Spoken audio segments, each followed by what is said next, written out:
Hi గారు, welcome to our channel. ప్రస్తుతం మనతో పాటు దాము బాలాజీ గారు, సీనియర్ జర్నలిస్ట్, వారితో సార్ నమస్కారం. సార్, కన్నప్ప హార్డ్ డిస్క్ పోయిందని చెప్పేసి గత 2 రోజుల నుంచి కూడా దాని మీద ఒక పెద్ద ఎత్తున చర్చ అయితే జరిగింది. అయితే ఇప్పుడు దీనిపైన మంచు విష్ణు గారు ఒక ప్రకటన అయితే ఇచ్చారు. సో ఇది కేవలం మంచు మనోజ్ కుట్రే, ఇది ఆయనే తీసుకెళ్లిపోయాడని చెప్పేసి ప్రకటన అయితే ఇవ్వడం జరిగింది. ఇప్పుడు ఇది మరోసారి చర్చనీయాంశంగా మారిపోయింది. అసలు మనోజ్ ఎందుకు తీసుకెళ్తాడు అని చెప్పేసి, మరి నిజంగా మనోజే తీసుకెళ్లాడా? దీనిపైన మంచు విష్ణు ఏం చెప్తున్నారు? మరి మనోజ్ దీనికి ఏం కౌంటర్ ఇచ్చే అవకాశం ఉంది? మళ్ళీ మంచు మనోజ్ విష్ణు ఇది ఆరెంజ్ మంటలాగా రగులుతూనే ఉంది. సో ఇప్పుడు కొత్తగా మంచు విష్ణుని ఓపెన్ గా కన్నప్పకు సంబంధించి హార్డ్ డిస్క్ మిస్ అవడంలో మనోజ్ పాత్ర ఉందని ఆయన అనౌన్స్ చేశాడు. యాక్చువల్ గా ఇది మనం 1 వీక్ నుంచి చెప్పుకుంటున్నాం. 1 వీక్ ముందే ఇది పోలీస్ కేసు అయింది. ఫిల్మ్ నగర్ పోలీస్ స్టేషన్ లో విజయ్ కుమార్ అనే ఒక ఎగ్జిక్యూటివ్ ప్రొడ్యూసరు ఈ కన్నప్పకు సంబంధించిన ఎగ్జిక్యూటివ్ ప్రొడ్యూసర్ కేసు పెట్టాడు. అప్పుడు ఏమన్నారంటే ఇది డిటిడిసి కొరియర్లో ముంబై నుంచి వచ్చింది. ఆఫీస్లో ఆ టైంలో ఆఫీస్ బాయ్ రఘు ఉన్నాడు. రఘు తీసుకొని ఆఫీసులో పనిచేసే చరిత అనే ఆమెకి ఇచ్చాడు. వాళ్ళిద్దరు కనబడలేదు అనేది ఫస్ట్ వెర్షన్ మనకు వచ్చింది, పోలీస్ వెర్షన్. కానీ ఇప్పుడు ఇతను చెప్పేది మారిపోయింది కంప్లీట్గా. ఇతను అసలు రఘు చరిత మా ఆఫీసులో పనిచేయట్లేదు అని చెప్తున్నాడు. వాళ్ళిద్దరు కూడా మనోజ్ మనుషులు అని చెప్తున్నాడు. సో ఇతను ఏం చెప్పాడంటే టోటల్గా, సో యాక్చువల్గా ఏమైందంటే వీళ్ళ సినిమా విఎఫ్ఎక్స్ ఎక్కువగా ఉంటుంది. మనకు తెలుసు ఇట్లాంటి హిస్టారిక్ ఫిల్మ్స్లో విఎఫ్ఎక్స్ కంప్యూటర్ గ్రాఫిక్స్ ఎక్కువ ఉంటుంది. ఆ విఎఫ్ఎక్స్ సంబంధించి మొత్తం 10 కంపెనీలు పనిచేస్తున్నాయి. 8 ఇండియాలో ఉంటే 2 అబ్రాడ్లో ఉన్నాయి, అమెరికా, దుబాయ్ వీటిలో. సో మొత్తం అది 10 కంపెనీలు పనిచేస్తున్నాయి. దాని తర్వాత విఎఫ్ఎక్స్ వేసిన తర్వాత కలర్ కరెక్షన్ జరుగుతుంది. దాన్ని డిఐ అంటారు, డిజిటల్ ఇంటర్మీడియట్ అంటారు. ఈ కలర్ కరెక్షన్ అనేది ముంబైలో మేము చేస్తున్నాం. ముంబైలో HIVE అనే ఒక స్టూడియో చేస్తున్నాం. అక్కడ నుంచి మాకు ప్రసాద్లో మాది మెయిన్ కాబట్టి అక్కడ చేసిందంతా వాళ్ళు అప్లోడ్ చేస్తే ప్రసాద్లో మేము డౌన్లోడ్ చేసుకుంటాం. మామూలుగా జరిగే ప్రాసెస్ అది. కానీ ఈసారి ప్రసాద్లో డౌన్లోడ్ చేసుకున్నప్పుడు ప్రాబ్లమ్స్ వచ్చాయి. దాంతో మేము వాళ్ళకి చెప్పాము పంపించేయమని. కొరియర్లో వాళ్ళు దాన్ని పంపించారు. అది 70 షాట్లో ఎంతో ఉన్నాయి. అది సినిమా కాదు, ఫుల్ సీన్స్ కూడా కాదు, ఓన్లీ విఎఫ్ఎక్స్. అనేక కంపెనీలలో అదొకటి. అందులో కొన్ని సీన్లు అయితే ఉన్నాయి. అది విఎఫ్ఎక్స్ ఉన్నది కొరియర్లో పంపించారు.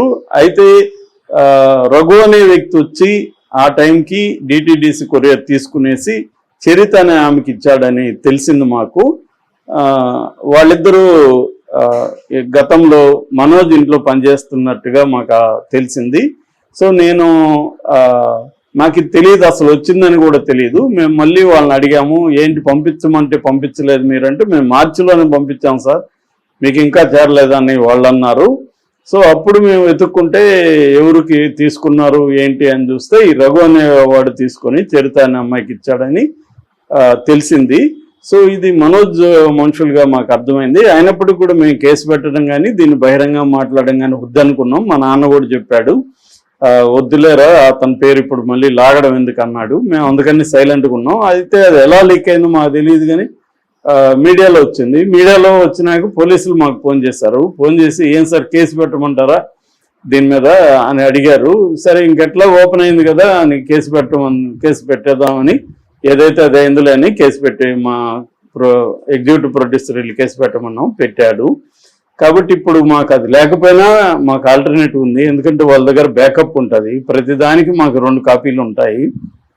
కాకపోతే అది వాళ్ళు ఏ ఉద్దేశంతో కావాలనే ప్లాన్ చేసి మనోజ్ చెప్పితే వీళ్ళు చేశారా, వీళ్ళు సొంతంగా చేశారా అనేది మాకు తెలియదు.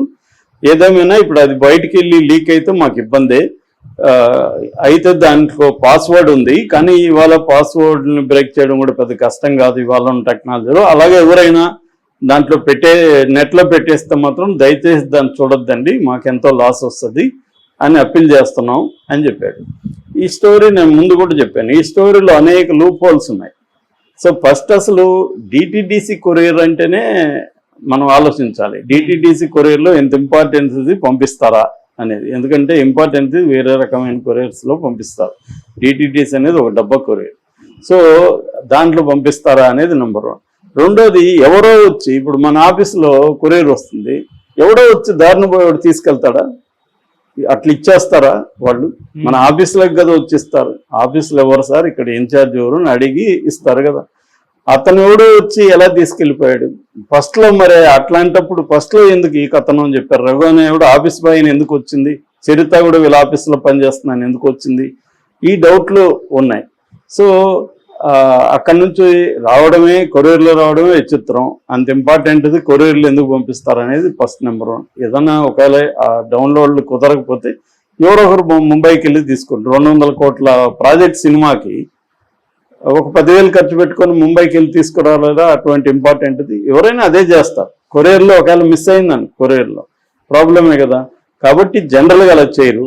రెండోది ఎవరో బయట వ్యక్తులు వచ్చి ఇప్పుడు తీసుకున్నారని చెప్తున్నారు. అంతకుముందేమో ఆఫీస్ పోయి ఆ అమ్మాయి కూడా పనిచేస్తుందని చెప్పారు.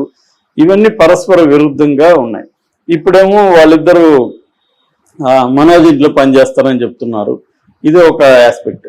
రెండో ఆస్పెక్ట్, మనోజ్ భైరవం సినిమా ఫంక్షన్లో మాట్లాడుతూ అక్కడ చరిత అనే అమ్మాయిని ఉద్దేశించి నేను గర్వపడుతున్నాను, మగవాళ్ళు తలదించుకునే విధంగా నీతికి నిజాయితీకి కట్టుబడింది చరిత అని మాట్లాడాడు. మరి ఆ చరిత ఈ చరిత ఒకరైనా అనేది ఇప్పుడు ఇవాళ అందరికి డౌట్. ఇంకా మనోజ్ దీని మీద స్పందించలా. మనోజ్ గతంలో నేను శివయ్య అని కామెడీ చేయడం అంత తప్పు, ఆ సినిమా హిట్ కావాలని కోరుకుంటున్నానని తర్వాత ప్లేట్ మార్చాడు. అంటే ఓవరాల్ గా వీళ్ళు ఏమన్నా డ్రామా ఆడుతున్నారా? ఈ సినిమా పబ్లిసిటీ కోసం ఇదేమన్నా లీక్ డ్రామా ఆడుతున్నారా? ఎందుకంటే ఇదంతా కూడా ఫిషీగా అనిపిస్తుంది. నిజమే కూడా కావచ్చు, కానీ ఒక్కోసారి ట్రూత్ స్ట్రేంజర్ దాన్ ఫిక్షన్ అంటారు.